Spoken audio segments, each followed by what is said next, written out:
الله نحمده ونستعينه ونستغفره ونؤمن به ونتوكل عليه ونعوذ بالله من شرور أنفسنا ومن سيئات أعمالنا من يهده الله فلا مضل له ومن يضلله فلا هادي له ونشهد أن لا إله إلا الله وحده لا شريك له ونشهد أن سيدنا وسندنا وحبيبنا وشفيعنا وإمامنا ومقتدانا ومولانا محمد عبده ورسوله وبارك وسلم تسليما كثيرا أما بعد فأعوذ بالله من الشيطان الرجيم بسم الله الرحمن الرحيم إن هذا القرآن يهدي للتي هي أقوم صدق الله مولانا العظيم. درود شریف پڑھ لیں تمام بہن بھائی. اللهم صل على سيدنا وعلى آل سيدنا ومولانا محمد كما صليت على إبراهيم وعلى آل إبراهيم إنك حميد مجيد. اللهم بارك على محمد وعلى آل محمد كما باركت على إبراهيم وعلى آل إبراهيم إنك حميد مجيد.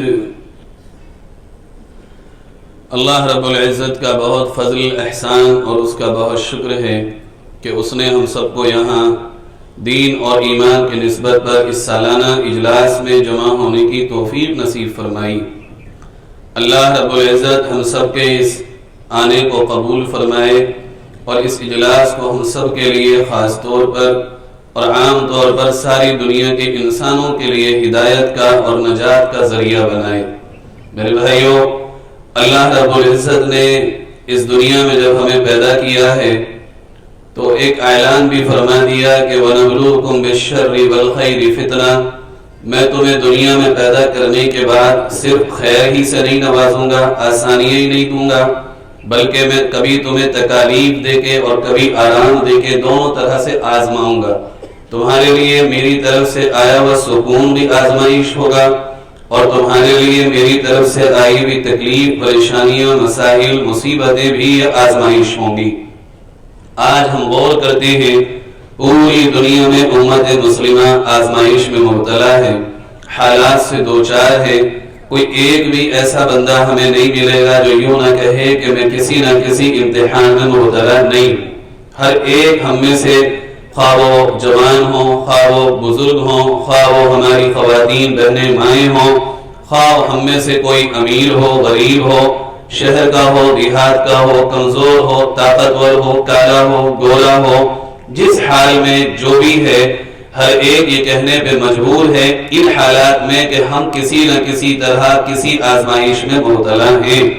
اب ان آزمائش اور حالات کے اعتبار سے آج کے دور میں ایک فیشن چلا ہے، وہ یہ کہ ہمارے ہی بیچ سے بہت سے ہمارے ہمدرد اور ملت کے بہیر خواں کھڑے ہوئے اور وہ ہمارے مسائل سے نکلنے کے راستے ہمیں بتا رہے ہیں.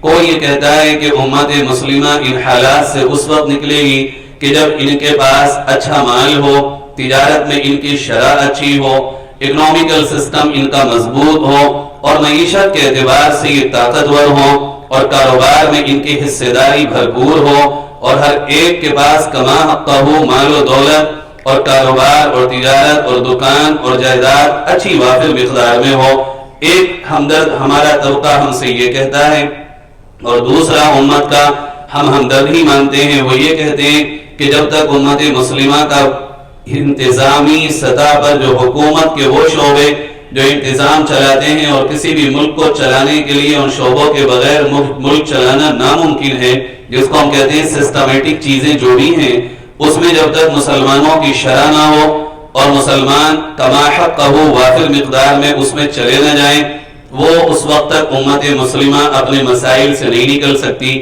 کوئی یہ کہتا ہے جناب والا کہ امت مسلمہ خاص طور پر ہمارے ملک میں اس وقت تک اپنے مسائل سے نہیں نکل پائے گی کہ جب تک یہ سیاست میں اچھے مقام حاصل نہ کر لیں، اور طرح طرح کے الگ الگ انداز میں لوگ ہمارے سامنے حل پیش کر رہے ہیں۔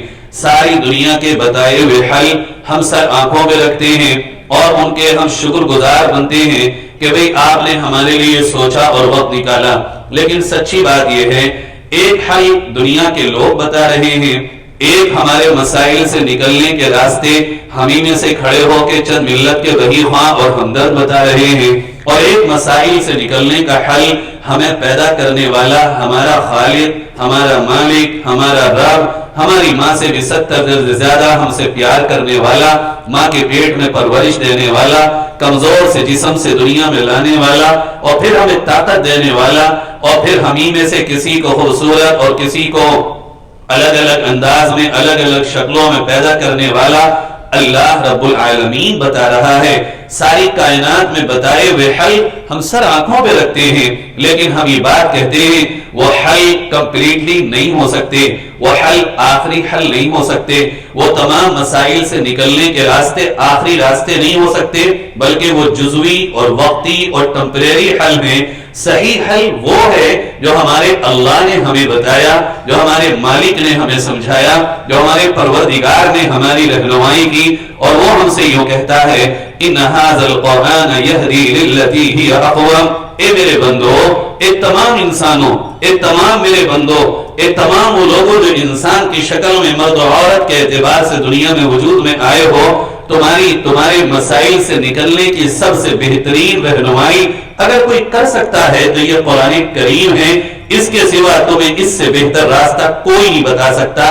ان ھذا القرآن بلا شبہ، بلا شک و شبہ، نو ڈاؤٹ ان دس، اس میں کوئی شک نہ کرو، تم یقین کر لو اس بات کا کہ یہ قرآن جو میں نے محمد صلی اللہ علیہ وسلم پر جبریل امین کے واسطے سے نازل کیا ہے، یہدی للتی ہی اقوم، ان تمام راستوں میں جو دنیا تمہیں بتاتی ہے، ان تمام مسائل کے حل میں جو دنیا تمہیں سمجھاتی ہے، ان تمام مشکلات کے حل میں جو دنیا تمہارے سامنے رکھتی ہے، سب سے بہتر رہنمائی کرتا ہے۔ یہ ایک لفظ ہے اقوام، سب سے بہتر رہنمائی۔ اس کا مطلب عربی میں یہ ہے کہ وہ راستہ جو تمہیں منزل تک پہنچانے میں سب سے قریب ہو، آسان بھی ہو اور خطرات سے خالی بھی ہو۔ اب تین طرح کی صفات اللہ نے بیان کی۔ جو راستہ قرآن بتائے گا اس میں تین کوالٹیز ہیں، ایک تو وہ منزل کے بہت قریب ہے، ایک وہ آسان بھی بہت ہے، ایک وہ خطرات سے خالی بھی بہت ہے۔ اب دنیا کے تمام راستوں کو ہم سامنے رکھیں کہ ہماری منزل کے قریب ہیں۔ اللہ کہتا، اللہ سے پوچھیں اللہ ہماری منزل کیا ہے؟ اللہ کہتا مومنین کی منزل، اللہ رب العزت قرآن میں فرماتا الجنہ، مومنین کی منزل تو جنت ہے۔ دنیا ہے کہاں؟ دنیا تو ناپائیدار چیز ہے، ایک دن موت کے آغوش میں ہر ایک کو آنا ہے، تو منزل ہماری جنت۔ تو ہم دنیا سے پوچھیں کہ ہماری جنت کے قریب لے جانے والے تمہارے بتائے ہوئے راستے ہیں، اور اتنے شارٹ ہیں جتنے ہمارے اللہ نے ہمیں سمجھائے۔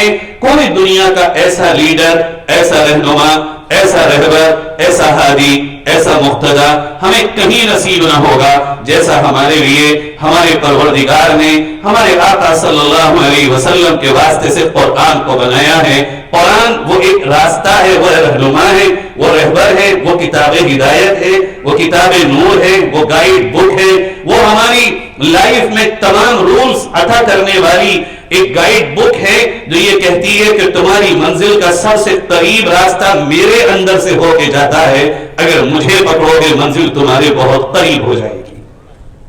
دوسری بات فرمایا آسان بھی ہے، دنیا میں جو راستے ہمیں بتائے جاتے ہیں وہ کہتے ہیں آسان کہاں ہیں، وہ تو بڑے مشکل ہیں۔ کوئی کہتا ہے اگر ہم سیاست میں جائیں تو بڑی جائیداد مال دولت لگانا پڑے گا، اگر سسٹم میں جائیں تب بھی بہت لگانا پڑے گا۔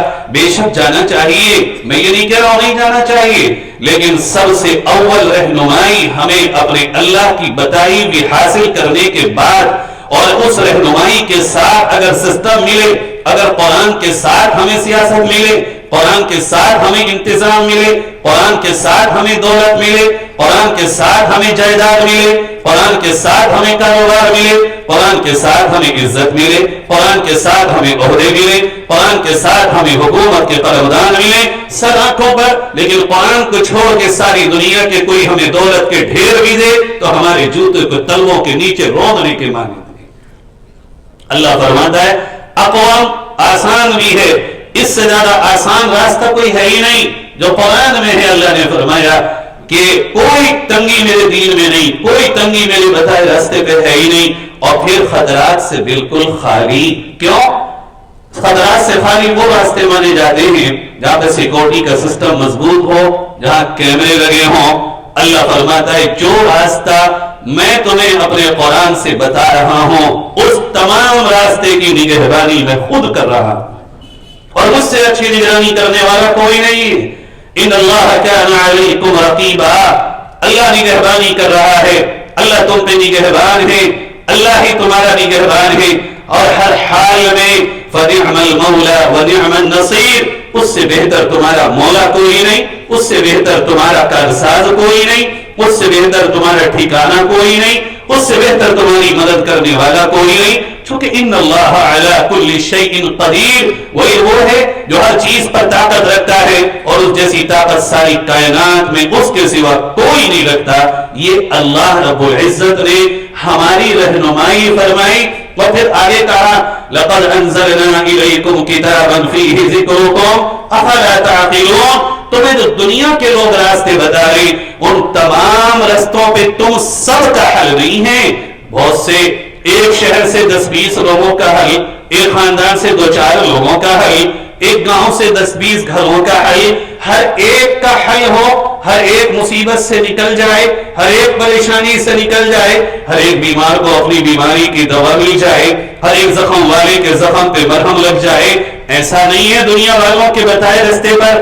اللہ فرما رہا ہے لقد انزلنا الیکم کتابا، یہ کتاب جو ہم نے نازل کی ہے اپنے پیارے نبی محمد صلی اللہ علیہ وسلم کی طرف، فیہ ذکرکم، اس میں تم سب کا ذکر موجود ہے، تم سب کا حل موجود ہے، تم 1 سے لے کے 100 تک، 100 سے لے کے 1000 تک، 1000 سے لے کے لاکھ تک، لاکھ سے لے کے کروڑ تک، کروڑ سے لے کے ارب تک، 1 سے لے کے دنیا کے آخری بندے تک چلے جاؤ، اللہ نے اس قرآن میں ہر ایک کے لیے حل رکھا ہے، باقی دنیا کے کسی بتائے راستے پر ہر ایک کا حل کہیں نہیں مل سکتا۔ افلا تعقلون، ہمارا رب ہم سے شکوہ کر رہا ہے اے میرے بندو تم سمجھتے کیوں نہیں ہو؟ اتنی آسان باتیں میں نے اپنے نبی کے ذریعے تم تک بتائی ہیں اور تم کان ہی نہیں دھرتے، تم سمجھتے ہی نہیں ہو، تم اپنے آپ کو میری بات کی طرف متوجہ ہی نہیں کرتے ہو۔ ایسا لگتا ہے جیسے تمہارا مالک کوئی اور ہو، تمہارا پیدا کرنے والا کوئی اور ہو، تمہیں بنانے والا میرے سوا کوئی اور ہو، تمہیں زندگی عطا کرنے والا میرے سوا کوئی اور ہو، اور جب تمہیں موت آئے تو کوئی اور تمہیں کہیں اپنے پاس لے جائے۔ نہیں، انا للہ و انا الیہ راجعون، ہم ہی تمہارے اللہ ہیں اور ہماری ہی طرف تمہیں لوٹ کے آنا ہے، تم کہیں ہمارے علاوہ نہیں جا سکو گے۔ آگے فرمایا ما فرطنا فی الکتاب من شیء، اے میرے بندو اس کتاب ہدایت میں نے کچھ نہیں چھوڑا، شارٹلی، اجمالی، تفصیل سے یا مختصر میں نے سب کچھ بیان کر دیا۔ پھر آگے عجیب بات اللہ نے فرمائی وَلَا رَطْبٍ وَلَا يَابِسٍ إِلَّا فِي كِتَابٍ مُبِينٍ، کوئی چھوٹی بڑی چیز، کوئی خشک اور تر چیز ایسی نہیں ہے اس روئے زمین پر الا فی کتاب مبین، جو میں نے اس کھلی واضح کتاب ہدایت میں بیان نہ کر دی ہو۔ اور پھر آگے اللہ نے فرمایا وَأَنزَلْنَا إِلَيْكَ الذِّكْرَ لِتُبَيِّنَ لِلنَّاسِ مَا نُزِّلَ إِلَيْهِمْ، اللہ اپنے نبی سے کہہ رہا ہے اے میرے پیارے نبی محمد صلی اللہ علیہ وسلم یہ قرآن جو میں نے آپ کی طرف نازل کیا ہے اب آپ اس کی وضاحت پوری دنیا کے لوگوں کے سامنے رکھ دیجئے اور قرآن کی وضاحت کر دیجئے۔ میرے عزیزو اللہ نے جس قرآن کو اتارا اس کی وضاحت خود اللہ نے قرآن میں حکم دے کے ہمارے آقا پیارے نبی محمد صلی اللہ علیہ وسلم سے کرا دی۔ قرآن اللہ کا کلام ہے، وضاحت رسول کا کلام ہے، اور قرآن ہمیں بتاتا ہے وَمَا يَنْتِقُ عَنِ الْهَوَىٰ إِنْ هُوَ إِلَّا وَحْيٌ يُوحَىٰ۔ محمد جو کچھ وضاحت کر رہے ہیں اپنی زبان مبارک سے سچی بات یہ ہے اللہ کہتا ہے یہ بات محمد کی زبان سے ضرور نکل رہی ہے لیکن حقیقتاً اس بات کے کہلوانے والے ہم ہیں آسمانوں کے اوپر اور کوئی نہیں ہے ہمارے سوا۔ محمد کی کوئی بات اپنی نہیں بلکہ ہر بات اللہ کی طرف سے ہے۔ آئیے اب ہم اللہ ہی کے حکم سے آگے بڑھتے ہیں۔ اے اللہ جب تو نے کہا کہ وضاحت قرآن کی حبیب کبریا نے کی ہے، اے اللہ کے نبی صلی اللہ علیہ وسلم بتائیے تو وضاحت کیا ہے؟ آپ نے فرمایا لن تضلوا ما تمسكتم بهما کتاب اللہ وسنت رسول اللہ۔ اے میری امت کے لوگوں تم جس حال میں بھی ہو، تم جہاں بھی ہو، تمہارے کپڑوں پہ پیون ہو، تمہارے ہاتھ میں چٹنی روٹی کے دیوالے ہو، یا تمہارے دسترخوان پہ چکن ہو، یا بڑے بڑے اچھے کھانے ہو، تمہارے نیچے اگر سائیکل ہو، یہ بڑی اعلیٰ سواری ہو، تم پیدل چلنے والے ہو یا بہت اعلیٰ ترین زندگی گزارنے والے ہو، اے میری امت کے لوگوں یاد رکھو ساری دنیا تمہیں مٹانے کو آئے گی، تمہارے پیروں کو لڑکھڑانے کو آئے گی، تمہارے سینے سے ایمان کا نور کھینچ کے لے جانے کو آئے گی، تم سے میری غلامی کی زنجیر توڑ کے دنیا کی زنجیروں میں جکڑنے کو آئے گی، تم سے میرے رشتے کو توڑ کے دنیا کے رشتے کو جوڑنے کو آئے گی۔ ساری دنیا تم سے ایک کوشش کرے گی کسی طرح سے تم اپنا رشتہ قرآن سے اور مجھ سے توڑ دو۔ آقا فرماتے لن تضلوا، ساری دنیا کی کوششیں، ساری دنیا کی کاوشیں، ساری دنیا کی محنتیں، ساری دنیا کی جیت اور جانفشانی کے ساتھ کی جانے والی جد و جہد سب کی سب ناکام ہو جائیں گی۔ تم دو کام کر لینا، ایک تو اللہ کے نازل کردہ قرآن کو مضبوطی سے پکڑ لینا، اور دوسرا اس قرآن کی روشنی میں نے جو اپنی سنتیں تمہیں احادیث کی شکل میں دی ہیں ان کو تھام لینا۔ ساری دنیا ناکام ہو جائے گی اور تم بھلے سے غریب یا امیر ہو، تم اپنی دنیا میں دنیا کے سورج کی روشنی میں اپنی بلندی کا سکہ چلا کے رہو گے اور تمہارے اس سکے کو کوئی دنیا کی طاقت روک نہ سکے۔ آگے چلیں، پیارے نبی صلی اللہ علیہ وسلم سے پھر پوچھتے ہیں اللہ کے نبی یہ تو بڑی چھوٹی بات ہو گئی، بہت سمجھانا اور سمجھنا پڑے گا، کوئی ایسی تفصیلی بات بتا دیجئے قرآن کے معاملے میں جو ہماری آنکھیں کھول دے، ہمیں رہنمائی مل جائے۔ آپ صلی اللہ علیہ وسلم فرماتے ہیں حضرت علی کے حوالے سے، حضرت علی کہتے ہیں میں بیٹھا ہوں اور آپ فرما رہے الا اے میری امت کے لوگوں خبردار ہو جاؤ، میری امت کے لوگوں کان لگا کے میری بات سنو۔ آقا کہہ رہے الا خبردار خبردار، ساری توجہ کو سب طرف سے ہٹا کے میری طرف لگاؤ۔ انہا ستکون فتنۃ، دیکھو دیکھو میرے بعد نا تمہارے اندر بہت بڑے بڑے فتنے آئیں گے، آزمائشیں تم پہ آئیں گی۔ الا انہا ستکون فتنۃ، ترمذی شریف کی 2906 نمبر کی یہ حدیث ہے۔ الا انہا ستکون فتنۃ، بڑی بڑی آزمائشیں آئیں گی۔ حضرت علی کہتے ہیں میں نے بڑے ادب و احترام و اکرام اور رسپیکٹ کے ساتھ آقا صلی اللہ علیہ وسلم سے پوچھا یا رسول اللہ مل مخرج منہا، ہم اس سے نکلیں گے کیسے جب آئیں گی؟ دنیا میں جسمانی بیماری آتی ہے، ڈاکٹر کے پاس جاتے ہیں، وہ دور کرنے کا راستہ بتاتا ہے۔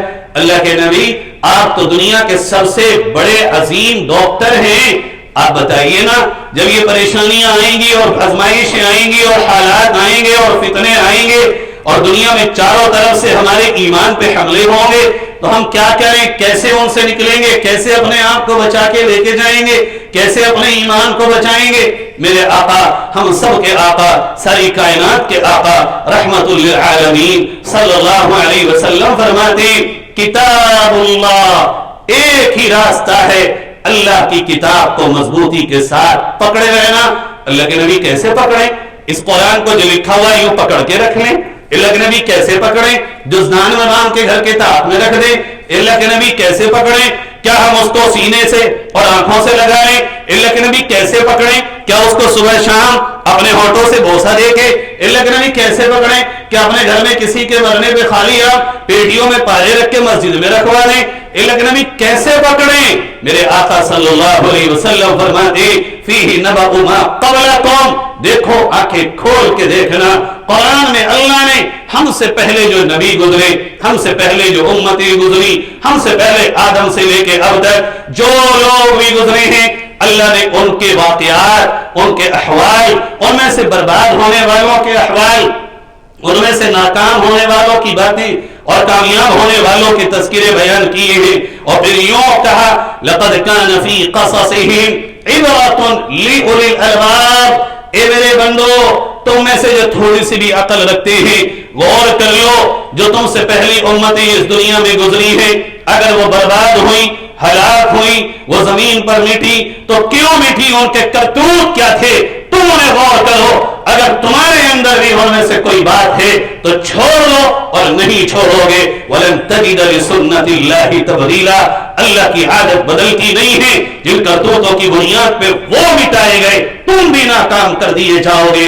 اس لیے میرے آقا نے فرمایا تفصیل سمجھ لو، فِيهِ نَبَأُ مَا قَبْلَكُمْ، اس قرآن میں تم سے پہلی امتوں کے احوال ہیں، حضرت آدم کا ذکر، ان کے بیٹے حابیل قابیل کا ذکر، ان کے ایک دوسرے کی جھگڑے کا ذکر، ایک سگے بھائی کے دوسرے سگے بھائی کا قتل کا ذکر، حضرت نوح کا ذکر، ان کی طوفان میں کشتی کے بچانے کا ذکر، ان کے ساتھ ان کے سامنے ان کے بیٹے کے ڈوبتے ہوئے ہونے کا ذکر، حضرت ابراہیم اور نمرود کا ذکر، آگ جلتی ہوئی گلاب کے پھول جیسے بننے کا ذکر، اور پھر حضرت عاد، حضرت ہود کا اور ان کی قوم عاد کا ذکر جو پہاڑوں کو ہاتھوں سے اٹھا لیا کرتے تھے، پھر حضرت صالح اور ان کی قوم سمود کا ذکر، پھر حضرت یونس کا جو مچھلی کے پیٹ میں ہے اور اللہ نے نجات دی ان کا ذکر، پھر حضرت ایوب کا جن کے جسم میں کیڑے جیسی بیماری ہو گئی ان کی بیماری کا، ان کی شفا کا ذکر، پھر حضرت لوط کا ذکر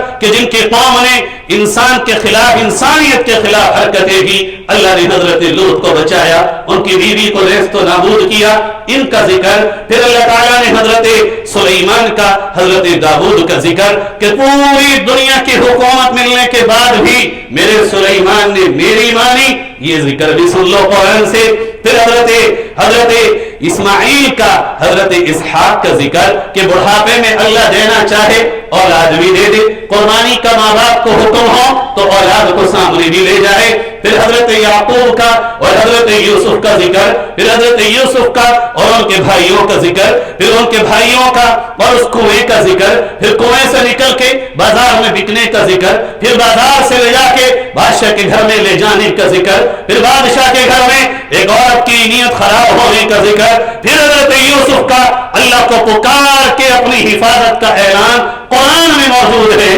پھر اللہ تعالیٰ نے حضرت عیسیٰ کا اور حضرت مریم کا ذکر کیا۔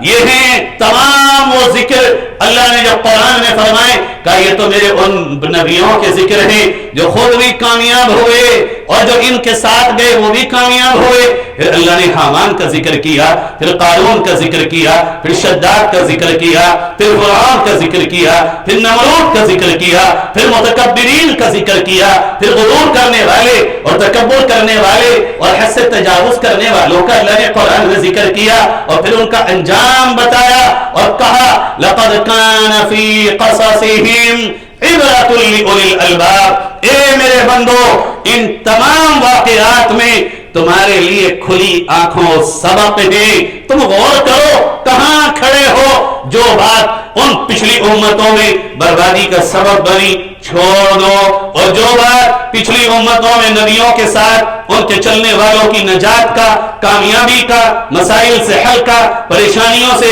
خوشی آسانیوں میں تبدیلی کا اور غموں کے خوشیوں میں تبدیلی کا ذریعہ بنی ہے، وہ تم اپنا لو۔ اللہ ولی ہے، اللہ نہیں بدلا، تم بدلے ہو۔ آگے میرے آقا صلی اللہ علیہ وسلم نے پھر فرمایا اسی تشریح کو قرآن کی کرتے ہوئے وَخَبَرُ مَا بَعْدَكُمْ، اس قرآن میں آنے والی باتیں بھی موجود ہیں. کیا ہے آنے والی باتیں؟ آج ایسا لگتا ہے جیسے میرا جوان مرنے کو بھول گیا. اللہ قرآن میں کہتا ہے اللہ الذی خلقکم ثم رزقکم ثم یمیتکم ثم یحییکم، میں پیدا کرنے والا تمہیں روزی بھی دیتا ہوں اور پھر تمہیں موت بھی دوں گا اور موت کے بعد پھر تمہیں قبر سے اٹھا کے دوبارہ زندہ بھی کروں گا. ابھی ہمیں پتہ نہیں ہے آنے والی خبریں، قرآن ہمیں بتا رہا ہے موت ہے، قبر ہے، قبر سے اٹھنا یہ یقینی ہے. اللہ کی عدالت قائم ہوگی، میزان لگے گا، اللہ کی ترازو میں اعمال تولے جائیں گے اور پھر میری پل صراط سے گزرنا ہوگا اور پھر اللہ کے سامنے میدان محشر میں کھڑا ہونا ہوگا اور پھر عرش کا سایہ بھی ہوگا، نبی کی شفاعت بھی ہوگی اور پھر ہارون اور فرعون اور حامان اور شداد کی ٹولیوں کے ساتھ بھی لوگ لگے ہوئے ہوں گے. اللہ رب العزت نے قرآن میں اس حوالے سے بہت خوبصورت انداز میں بڑی تفصیلات بیان کی ہے. اگر یہ یقین آج میرے جوان بہن بھائیوں ہمارا مضبوط ہو جائے، خالی اس یقین کی برکت سے ہمارے اٹھتے ہوئے گناہوں کی طرف قدم پیچھے آ جائیں گے. کیا یقین ہے؟ فرمایا وَإِن كَانَ مِثْقَالَ حَبَّةٍ مِّنْ خَرْدَلٍ أَتَيْنَا بِهَا وَكَفَى بِنَا حَاسِبِينَ. اے میرے بندو، اس بات کا تم عقیدہ تو رکھتے ہو، ایمان بناؤ، ایمان بناؤ. ایک رائی کا دانہ، کیا رائی کا دانہ؟ رائی کا دانہ کتنا سا ہوتا ہے؟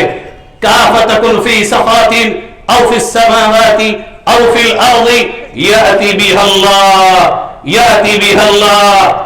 اے میرے بندو، ایک رائی کے دانے کے برابر تم اچھا عمل کرو گے جب، برا عمل کرو گے جب، وہ رائی کا دانہ چاہو تو آسمان پہ پھینک دو، چاہے تو زمین کے ذرات میں ملا دو. اگر زمین میں کہیں بہت مٹی پڑی ہو یا ریت پڑا ہو اور رائی کا دانہ اس میں ملا دیا جائے، ہمارے لیے کتنا مشکل ہے اس رائی کے دانے کو ڈھونڈنا، چھانتے رہے ریت کو. اللہ فرماتا اللہ کے لیے کوئی مشکل نہیں ہے. فَمَن يَعْمَلْ مِثْقَالَ ذَرَّةٍ خَيْرًا يَرَهُ وَمَن يَعْمَلْ مِثْقَالَ ذَرَّةٍ شَرًّا يَرَهُ.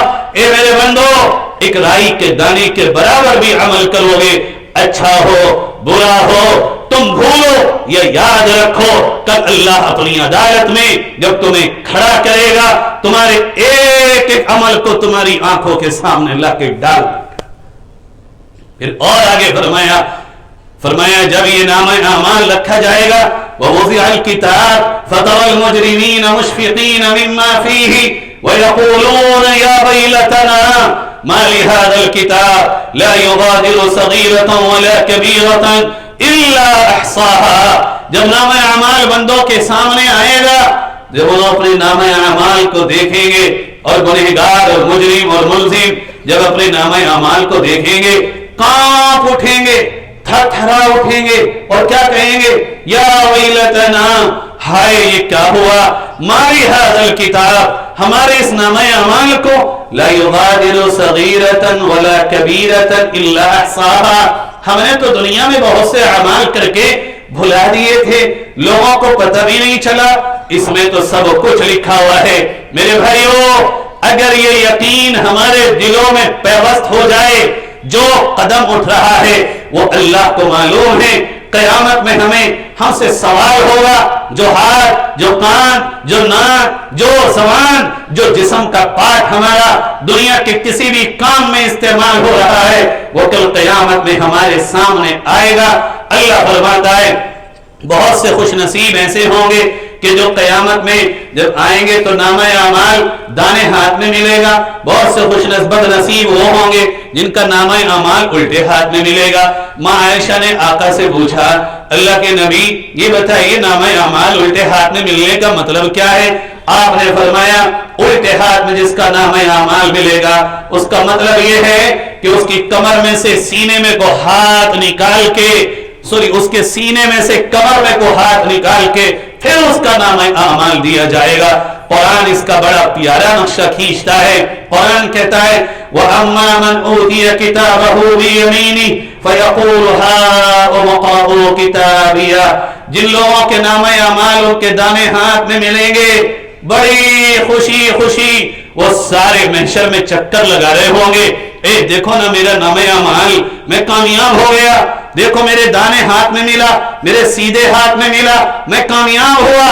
اور پھر وہ ایک اعلان کرے گا قیامت میں، انی ظننت انی ملاق حسابیہ، یہ نامہ اعمال دائیں ہاتھ میں اس لیے ملا کہ میں نے اپنی دنیا کی زندگی میں جیتے ہوئے، جاگتے ہوئے، سوتے ہوئے، اٹھتے ہوئے، چلتے ہوئے، پھرتے ہوئے، کھاتے ہوئے، پیتے ہوئے، غم میں، خوشی میں نے ہر حال میں ہر وقت ایک بات کا یقین کر لیا تھا کہ مجھے ہر لمحے کا اللہ کے سامنے کھڑے ہو کے سامنا کرنا، یہ وجہ بنی۔ پھر اللہ فرماتا ہے اس کے لیے تو پھر اعلان ہوگے، کلو واشربوا ہنیئا، اے میرے بندے اب تم مزے سے کھا، مزے سے پی، بما اسرفتم فی الایام الخالیہ، اس کے بدلے جو تو نے دنیا میں اچھے کام کر کر کے ہمارے پاس بھیجے تھے۔ اسی کے مقابلے میں کچھ وہ ہوں گے جن کا نامہ اعمال الٹے ہاتھ میں ہوگا، وَأَمَّا مَنْ أُوتِيَ كِتَابَهُ بِشِمَالِهِ، جن کا نامہ اعمال الٹے ہاتھ میں ہوگا وہ کیا کہیں گے؟ اللہ حفاظت فرمائے، وہ چیخیں گے، فَيَقُولُ يَا لَيْتَنِي لَمْ أُوتَ كِتَابِيَهْ، ہائے ہم برباد ہو گئے، ہمیں کاش کے نامہ اعمال کا سامنا نہ ہوتا، کاش کہ ہم نامہ اعمال دیکھ نہ پاتے، کاش کہ ہمارا اس کا واسطہ نہ پڑتا، وَلَمْ أَدْرِ مَا حِسَابِيَهْ، ہمیں کیا پتا تھا کہ حساب ہوگا، ہم تو دنیا میں بڑے بے فکر تھے، ہم تو دنیا میں بے فکری کے ساتھ زندگی گزار رہے تھے، مَا أَغْنَىٰ عَنِّي مَالِيَهْ، ہائے میرے بھائیو اس وقت کہنے سے کیا فائدہ ہوگا؟ بندہ کہے گا اللہ اس وقت کے آنے والی باتوں کی خبر دے رہا ہے کہ جو دنیا میں میری ملاقات کو بھلا دے گا، جو دنیا میں میری عدالت کو بھلا دے گا، جو دنیا میں سب کچھ مال و دولت کو سمجھے گا، اب یہ قیامت میں کھڑے ہو کے اپنا رونا روئے گا اور یوں کہے گا وَلَمْ أَدْرِ مَا حِسَابِيَهْ، مجھے کیا پتا تھا میرا حساب ہوگا، مَا أَغْنَىٰ عَنِّي مَالِيَهْ، ہائے میرا مال بھی کام نہ آیا، دنیا میں تو بڑا مال تھا، یہاں وہ مال کہاں گیا؟ کوئی کام ہی نہ آیا، کوئی کام نہ بن سکا، حلق عنی سلطانیہ، میں تو بڑا عہدے والا تھا، میں تو سلطنت کا سلطان تھا، میں تو وقت کا وزیر تھا، میں وقت کا حاکم تھا، میری کہاں حکومت یہاں کام آ سکی، کہاں میرے عہدے یہاں کام آ سکے؟ اللہ کہے گا اس کی بکواس بند کرو، خذوہ فغلوہ، اس کو پکڑو اور جہنم میں اس کو ٹھونس دو، اور اس طرح اس کو ٹھونسو کہ 70 زنجیروں میں اس کو باندھ کے جہنم میں پھینک دو۔ میرے بھائیو یہ قرآن ہمیں خبر دے رہا ہے ایک دن آئے گا، آئے گا، ارے میری آپ کی تو کوئی حیثیت نہیں، میں آپ کو ایک واقعہ سناؤں اس سلسلے میں، چونکہ بات ابھی لمبی ہے، ایک واقعہ سناتا ہوں۔ اس کائنات میں پیارے نبی صلی اللہ علیہ وسلم کے لیے اللہ نے یوں فرمایا کہ آپ شافع محشر ہیں، آپ شفاعت کریں گے، اور صحابہ کے لیے یوں کہا رضی اللہ عنہم ورضوا عنہ، صحابہ محمد میں تم سے راضی، تم مجھ سے راضی، اولئک حزب اللہ، یہ میری فوج ہے نبی کے صحابہ کی۔ اللہ کہہ رہا ہے میرا لشکر ہے، یعنی اللہ کا لشکر، لیکن میں قربان جاؤں وہ صحابہ آخرت کے سامنا کرنے سے کیسے کب آتے تھے، اور کتنا یقین ان کا مضبوط تھا کہ ہمیں سامنے کل قیامت میں اللہ کے حضور پیش ہونا ہے۔ حضرت علی رضی اللہ عنہ کے بارے میں آتا ہے کہ وہ عراق میں کوفہ میں ایک ٹیلے پر رات کو تہجد کے وقت سجدے میں پڑے ہوئے ہیں، اور ایک صحابی ادھر سے نکل رہے ہیں، اور حضرت علی سجدے میں ایسے رو رہے ہیں، وہ صحابی کہتے ہیں کہ جیسے کسی کو کوبرا سانپ نے کاٹ لیا ہو، کوبرا سانپ نے۔ حضرت علی جن کے لیے میرے نبی نے خوشارت دی تھی، علی تیرا گھر جنت میں میرے گھر کے سامنے ہوگا، تجھے میں بشارت دیتا ہوں، وہ حضرت علی چبوترے پہ ایسے تڑپ رہے ہیں جیسے کوبرا سانپ نے کاٹ لیا ہو، اور زبان پہ کیا جاری ہے، اے میرے پروردگار آخرت کا سفر بڑا لمبا ہے، توشہ بہت کم ہے، میرے پاس تیرے دربار میں پیش کرنے کو کچھ بھی نہیں ہے، وہاں میرا تیرے سوا کوئی مددگار نہ ہوگا، میرا تیرے سوا کوئی ناصر نہ ہوگا، میرا تیرے سوا کوئی منجی نہ ہوگا، نجات دینے والا نہ ہوگا۔ یہ حضرت علی رضی اللہ تعالی عنہ اس طرح تڑپ تڑپ کے اللہ کے سامنے آخرت کی آسانی،